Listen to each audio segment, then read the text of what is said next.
জি ভাই, তুমি কি একটু সাহায্য করতে পারো? আমার বয়ফ্রেন্ড হও না। কিন্তু আমি তো তোমাকে চিনি না। নাকি তুমি সেই গেডন বিশ্ববিদ্যালয়ের পুরনো ক্যাম্পাস কুইন শিয়াওয়ান? ওহ, এত বছর পর দেখা। অবশেষে আমি বয়ফ্রেন্ড পেয়েছি, বুঝলে? এই লোকটাই নাকি তোমার বয়ফ্রেন্ড? একদমই মানাচ্ছে না।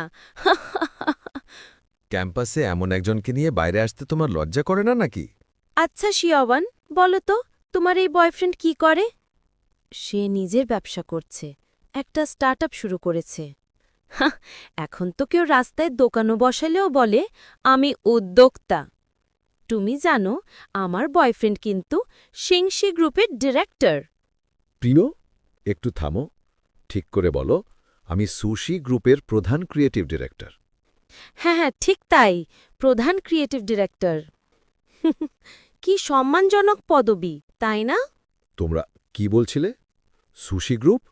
ও, আমি না বললে তুমি জানতেই না, নামটাই তো শোনোনি, তাই না? শিয়াওয়ান, মাঝে মাঝে ওই গ্রাম্য বয়ফ্রেন্ডটাকে শহরে নিয়ে ঘুরে আসো না, নইলে সবাই বলবে একদম গ্রাম্য ছেলে। টকটক, নতুন সেক্রেটারি এসেছে। চেয়ারম্যান, চেয়ারম্যান, দুঃখিত, একটু জরুরি ব্যাপার আছে, এখনই আপনাকে দরকার। কি? চেয়ারম্যান? কি বললে? চেয়ারম্যান? হ্যাঁ, আমি সুশি গ্রুপের চেয়ারম্যান।